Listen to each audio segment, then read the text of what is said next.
이 시간 예배를 통하여 우리 모두 하나님 말씀의 권능을 깊이 체험하게 되고 주 예수 그리스도의 은혜를 아는 지식이 풍성하게 될 것을 기대하고 믿습니다. 17절 한 절을 함께 읽겠습니다. 쉬지 말고 기도하라. 지난 주일에 연소하여 오늘 또 쉬지 말고 기도하는 태도에 관하여 상고하겠습니다. 쉬지 말고 기도하라는 말씀에는 끈기를 가지고 기도하라는 의미가 있음을 증명하는 사례가 성경 여러 곳에 기록되어 있으므로 이를 심도 있게 살펴보므로 교훈을 얻고 모범을 삼기 위해 여러 줄 나누어 살펴보고 있습니다. 야곱, 엘리야, 엘리사가 보여준 모범을 살펴보았고 이어서 밤중에 버스기로 가서 먹을 것을 강청한 사람과 불의한 재판관에게 호소한 여인에 관한 비유를 살펴보았습니다. 오늘은 끈기와 호술에게 관하여 본보기가 되는 두 여인에 관하여 말씀해 드리겠습니다. 자기의 사정을 알리거나 해결받기 위해 남에게 간곡하게 말하는 것을 호소한다 또는 하소연한다 라고 말합니다. 호소하는 것이 효력을 발생할 때 호소력이 있다고 말합니다. 호소력이란 깊고 강한 느낌을 주어 마음을 사로잡는 힘입니다. 기도는 하나님을 향한 호소이기도 합니다. 자신이 바라는 것을 얻기 위하여 하나님에게 호소하는 것입니다. 그러므로 호소력 있는 기도를 해야 합니다. 이 시간 다루게 되는 내용은 예수님 당시에 실제로 있었던 사건 기록으로 우리가 어떻게 기도하는 것이 호소력이 있는가, 어떻게 주님께 접근하는 것이 호소력이 있는가에 대하여 모범이 됩니다. 마가복음 2장과 마가복음 10장에 기록된 사건을 살펴보도록 하겠습니다. 첫째는 행동하는 기도와 보이는 믿음이 가진 호소력입니다. 예수님 당시 팔레스타인은 세 지역으로 구분되었습니다. 유대와 사마리아와 그리고 갈릴리입니다. 사마리아 지역이 가운데를 차지하고 그 아래쪽은 유대 지역이고 그 위쪽은 갈릴리 지역입니다. 가버나움은 갈릴리 지역에 있는 어촌이었습니다. 갈릴리 바다 북쪽 해변에 위치하였습니다. 이곳은 세관이 있었고 로마의 백부장이 주둔하고 있었습니다. 이곳의 회당 부근에는 예수의 제자 베드로의 집이 있었습니다. 예수님은 사역의 초기에 나사렛에서 배척을 받으신 후 가버나움으로 가셔서 이곳을 본부로 삼으셨습니다. 예수님에 대한 소문은 가르치심과 행하신 이적과 기사로 인하여 널리 확산되어 갔습니다.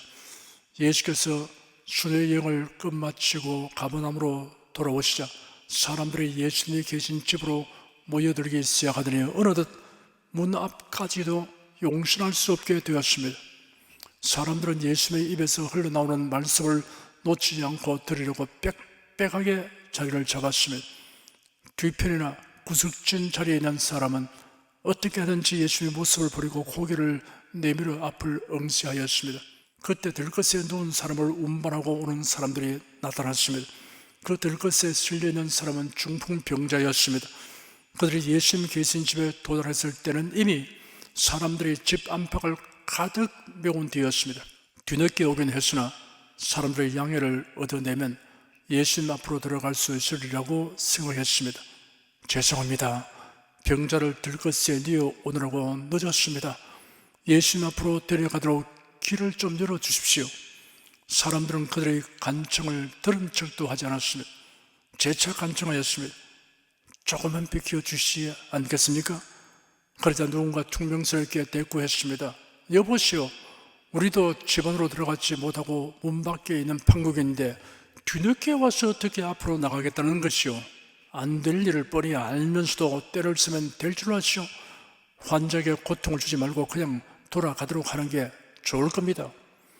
중풍병자와 그를 메고 온 네 사람은 여기서 좌절하고 포기하여 돌아가든지 계속 예수님 앞으로 나아갈 길을 모색하든지 둘 중에 하나를 선택해야 했습니다. 그들은 서둘러 오지 못한 것을 후회하거나 사람들의 몰인정에 대해 투덜대지 아니했습니다. 그들은 끈기를 가지고 난관을 돌파하기로 결심했습니다.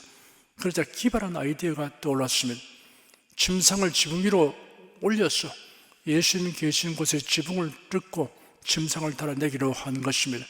그들은 기상천외한 행동을 간행하기 시작했습니다. 중풍병자가 누운 침상을 지붕 위로 가져갔습니다. 당시의 서민 감옥은 대개 흙벽돌로 지었습니다. 흙벽돌은 진흙으로 만들어 햇볕에 말린 것입니다.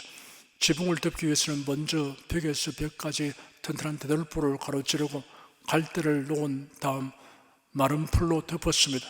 그 위에 진흙과 모래와 자갈을 섞어 덮고 굴림대돌로 평평하게 다졌습니다. 그 위에 기반을 덮기도 하였습니다. 따라서 지붕은 일종의 평평한 옥상으로서 밖으로 나있는 계단을 통해 올라가게 되어 있었습니다. 이 지붕은 다목적으로 사용되었습니다. 곡식이나 과일을 말리는 장소로도 사용되었습니다. 다락방을 드리는 경우도 있습니다. 이러한 가옥 구조를 생각해 볼 때 그 사람들이 중풍병자가 누운 침상을 지붕 위에까지 운반하는 것은 모쪼 힘들긴 하였지만 그리 위험한 일은 아니었습니다. 그 다음의 행동이 기발했습니다. 그들은 예수님 계신 곳을 림잡아 지붕을 뜯기 시작했습니다. 아무리 조심스럽게 작업을 한다고 해도 그 방 안에 있는 사람들이 어떤 상황에 처했을 것인가는 상상이 어렵지 않습니다. 예수님이 계신 곳의 지붕에서 요란한 소리가 들리기 시작하더니 먼지와 흙덩이가 쏟아져 내렸습니다. 예수님은 말씀을 멈추었고 영문을 모르는 제자들은 매우 당황하였습니다. 그런 사이에 벌써 천장에는 커다란 구멍이 뚫어졌습니다. 모든 사람의 시선이 뚫어진 천정에 집중되었습니다. 그 순간 사람들이 아연실색하였습니다. 휘용안에 뚫어진 천장 위에서 네 사람이 아래를 내려다보고 있었습니다. 그 집의 주인이 마리아인지 베드로인지 혹은 다른 제자인지 알 수 없습니다. 다만 사람이 누운 침상을 그대로 달아내릴 정도로 지붕을 뜯었으니 그 집 주인의 심정이 어땠을 것인가 역시 짐작할 만합니다. 기이한 아무도 그들의 작업을 만류하지 않았다는 것입니다. 그리고 예수께서 동요하지 않고 집안에 그대로 계셨다는 사실입니다. 지붕 위의 네 사람은 이만하면 됐다. 자, 침상을 달아내리자 라고 말했습니다. 집안에 있는 사람들의 시선은 계속 뚫어진 천장에 집중되었습니다. 지붕 위의 네 사람이 침상의 네 모서리에 줄을 단단히 맨 다음 드디어 침상을 아래로 내리기 시작했습니다. 그들이 달아내리는 것은 침상만이 아니라 그 위에 누운 중풍병자까지였습니다. 조심하여 보조를 잘 맞추어 줄을 서서히 늦추어야 합니다. 자칫 실수하면 중풍병자를 떨어뜨려 죽게 할 수 있습니다. 그들의 표정은 긴장되었고 이마에는 땀이 송골송골 맺혔습니다. 예수님의 제자들 중에 야고보와 요한 형제는 저 무리한 것들 도대체 누구냐? 하며 팔을 걸어붙이고 나서고 싶었을 것입니다. 야고보와 요한은 예수님 일행이 지나가는 것을 막는 사마리아인들에 대하여 하늘에서 불이 내려 태워 버리도록 하나님께 구하자고 제의했다가 예수님의 책망을 받을 만큼 과격한 성격의 소유자들이었습니다. 예수께서 야고보와 요한을 보아내게라고 불렀습니다. 우리의 아들이라는 뜻입니다. 예수님은 이 무리한 일을 행하는 사람들을 꾸짖거나 혹은 그 자리를 피해 나가시지 않으시고 오히려 침상을 달아내리는 사람들을 관심 깊게 바라보셨습니다. 예수께서 먼지를 뒤집어 쓰고서도 이 사람들의 행동을 유심히 지켜보고 계시기 때문에 제자들도 자제할 수밖에 없었을 것입니다. 제자들이 예수님의 얼굴에 미소가 슬쩍슬쩍하는 것을 보았는지도 모를 일입니다. 드디어 침상이 방바닥에 살며시 내려졌습니다.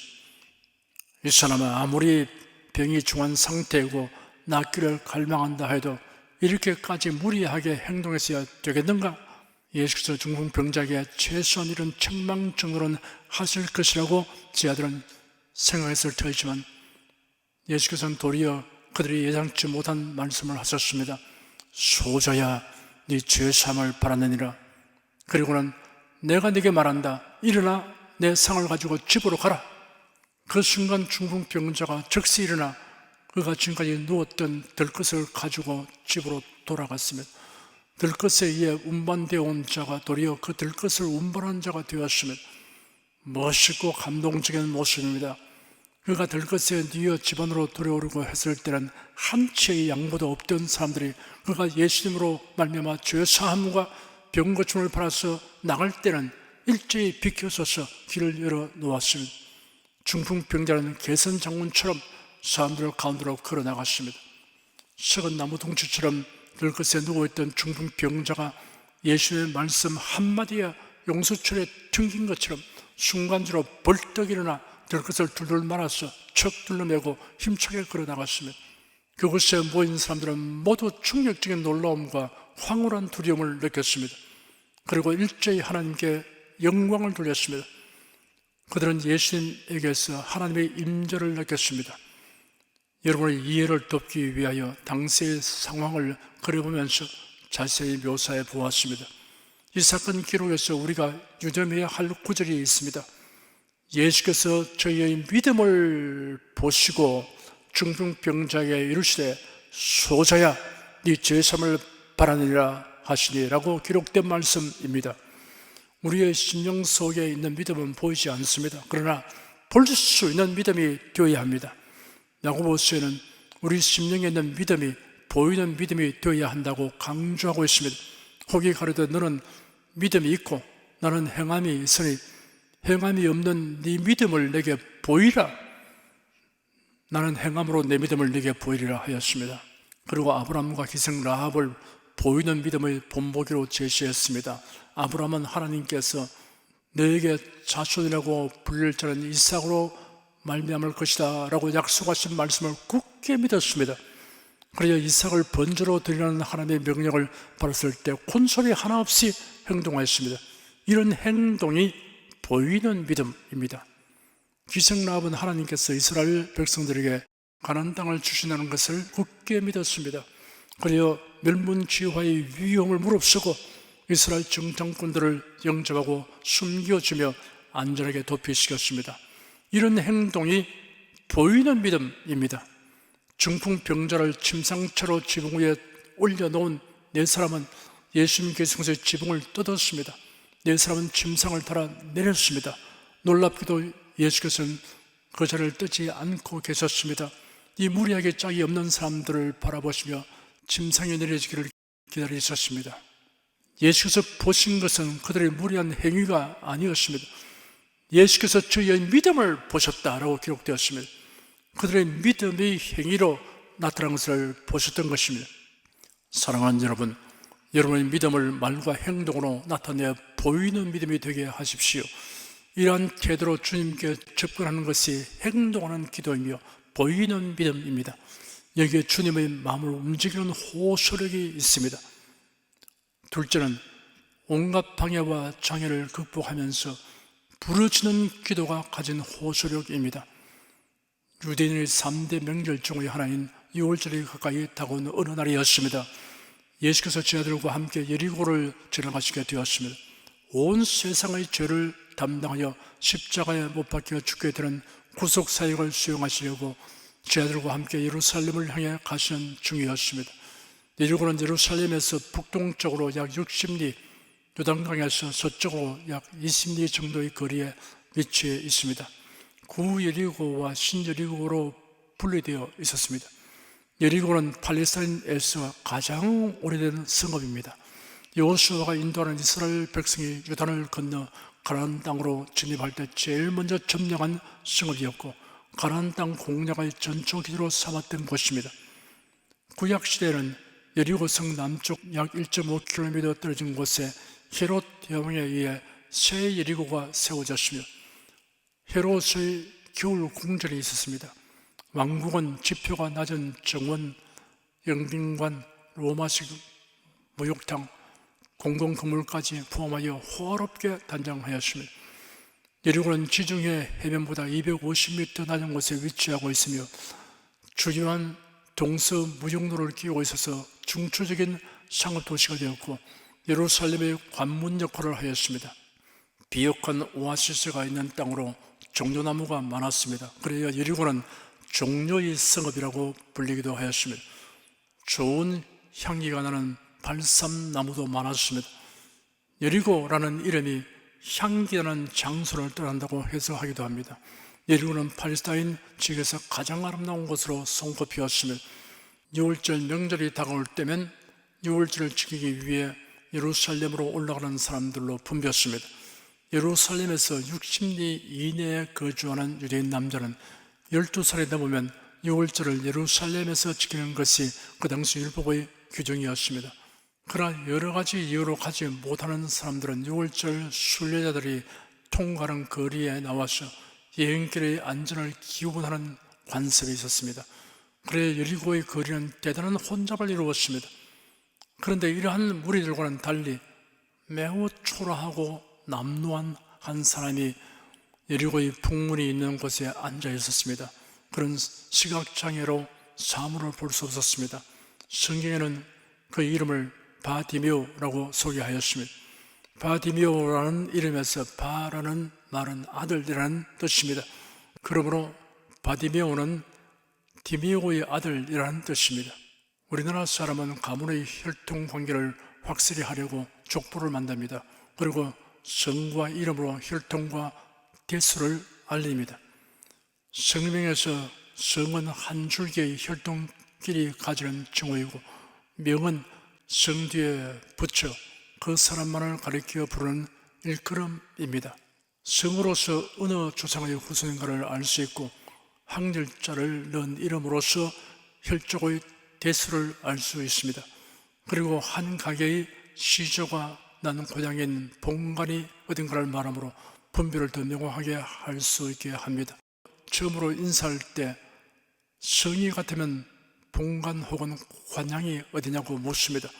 그리고는 항렬이 무엇이냐고 물으면 어느 편이 대수가 높은가를 알게 됩니다. 그래서 아저씨 뿌리니 할아버지 뿌리니 말하게 됩니다. 유대인들은 아버지의 이름을 붙여 아들의 이름을 짓거나 누구를 소개할 때 아버지나 조상의 이름을 들부르는 경우가 있습니다. 요나서 1장은 여호와의 말씀이 아미떼의 아들 요나에게 임하니라 라고 시작되었습니다. 예수는 시몬 베드로를 향하여 바요나 시몬이라고 부르셨습니다. 요나의 아들 시몬이라는 말입니다. 정상적인 사회활동을 하지 못하고 구걸하여 연명하는 처지지만 디메오의 아들이라는 이름은 자존심을 갖게 하는 것일 수 있습니다. 추리하면 아마도 그의 아버지는 그 지역사회에 비교적 잘 알려져 있는 사람이었던 것 같습니다. 그런데 어떤 사인으로 갓세가 기울고 일찍 세상을 떠난 것 같습니다. 바디메오는 어린 나이에 아버지를 여의고 경제적으로 매우 어려운 층에서 자라나게 되었습니다. 그러니 변변한 교육도 받지 못했습니다. 그의 형제들이 있다고 해도 장성한 후에는 다 자기 살기에 바빠서 바디메오를 돌볼 형편이 못 되었습니다. 그래야 바디메오는 생계선이 구글 외에 달리 없는 거지로 전락하였습니다. 6월절 명절이 임박한 날이었습니다. 하루가 시작되면서 어떤 좋은 일이 일어날 것 같은 예감이 들었지만 바디메오의 하루 일과는 너무나 뻔한 것이기에 그저 동양 수입이 여러 대보다 나을런가 보다라는 생각만 하고 거리로 나섰습니다. 그리고 늘 앉는 자리를 찾아 앉아 동양 그릇을 놓고 가련한 표정을 짓고 허리를 굽혔습니다. 그런데 길거리가 유달리 붐비고 있었습니다. 사람들의 웅성거리는 소리와 어느 곳으로 몰려가는 발자국 소리가 바디메오의 귀에 들렸습니다.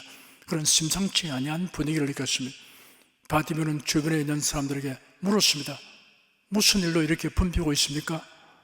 그런 사람들이 대답을 두고 깜짝 놀랐습니다. 나사렛 예수께서 지나가신다라는 대답을 들은 것입니다. 바디메오는 그동안 나사렛 예수께서 행하신 기사와 이적에 대한 소문을 많이 들었습니다. 특히 병든 자들을 고치신 이야기는 그의 마음에 일말의 기대감을 갖게 하였습니다. 캄캄한 어둠 속에서 한 줄기 빛이었습니다. 그러나 그를 예수님에게로 데려다 줄 사람이 없었습니다. 정한 장소에 늘 계시는 것이 아니라 이곳저곳으로 동분서주 옮겨 다니신다는 것을 그도 알고 있었습니다. 만약 예수님이 여리고를 방문하신다면 어찌하든 예수를 만나 병 고침 팔아야겠다고 마음속으로 굳게 다짐하고 있었습니다. 바디메오는 예수님에 대하여 그동안 들은 소문을 종합하여 곰곰이 생각해 보았습니다. 예수님이 행하신 일들과 친히 하신 말씀들을 살펴볼 때 나사렛 예수는 선자들이 예언한 다윗의 후손으로 오신 메시아가 틀림없다는 판단을 하고 믿었습니다. 그런데 다윗의 후손으로 오신 메시아이신 예수님이 자신이 구원하고 있는 여리고로 지금 지나가고 계시니 그에게는 둘 데 없는 절호의 찬스였습니다. 바디메오의 심장은 심하게 뛰었습니다. 그런 모든 신경을 곤두세워 예수님이 가까이 지나가는 순간을 포착하려고 바짝 긴장하였습니다. 사람들의 발자국 소리와 웅성대는 소리가 갑자기 커졌습니다. 저분이 예수님이시다, 나사렛 예수께서 지나가신다 라고 누군가 말하는 소리가 바디메오에게 들려왔습니다. 그 순간 바디메오는 병력같이 소리 질렀습니다. 다윗의 자손 예수님, 나를 불쌍히 여기소서. 주위 사람들은 예상치 못한 바디메오의 고함 소리에 깜짝 놀랐습니다. 아이고, 고막 떨어질 뻔했다. 고막이 뭐야, 간 떨어지겠다. 그지 목소리가 왜 이렇게 크냐, 입 다물어요. 여기저기서 바디메오를 꾸짖었습니다. 사람들이 바디메오를 꾸짖는 이유를 몇 가지 생각해 볼 수 있습니다. 깜짝 놀라게 하는 호함 소리 때문에 화가 나기 때문입니다. 혹은 그 지인이 멸시하기 때문입니다. 꾸짖는 사람들 중에는 화가 나거나 바디메오를 멸시해서라기보다 예수의 진행을 중단시키는 행위를 저지하려는 의도를 가진 사람도 있을 것입니다. 유대 사회에서 랍비들의 교육 방법 중에 하나는 걸어가면서 강론하는 것입니다. 바디메오의 고함 소리가 예수님의 일하는 강론과 진행에 방해가 된다고 판단하여 제지하려고 했을 것입니다. 그러나 이러한 행동은 예수의 마음과는 아주 동떨어진 것임이 곧장 드러났습니다. 예수께서 발걸음을 멈추시고 바디메오를 부르셨기 때문입니다. 예수의 제자들도 예수를 위한다고 하는 행동이 들어 예수의 뜻과 상반될 때가 있었습니다. 예수님께서 안수하고 기도하여 주시기를 바라는 사람들이 어린아이들을 데리고 왔을 때였습니다. 제자들이 그들을 꾸짖었습니다. 왜 이런 자리에 어린아이들을 데리고 옵니까? 데리고 가시오. 그때 예수께서 분노하시며 제자들에게 말씀하시기를 어린아이들이 내게 오는 것을 용납하고 금하지 말라. 하나님의 나라가 이런 자의 것이라 하였습니다. 바디메오는 윽박지르는 사람들의 소리에 그가 호소하는 소리가 뒤섞여 부를 것 같아서 더욱 크게 소리 질렀습니다. 다윗의 자손이여, 나를 불쌍히 여기소서. 이 기회를 놓치면 다시는 기회가 다가오지 않을 것이라는 생각을 하며 목이 터져라 하고 외쳤습니다. 제자들과 무리들에게 애워싸여 걷고 있던 예수님이 바디메오의 고함 소리를 듣고 걸음을 멈추셨습니다. 제자들에게 저 사람을 불러라 하였습니다. 그러자 사람들이 바디메오에게 안심하고 일어나라, 예수께서 너를 부르신다 하였습니다.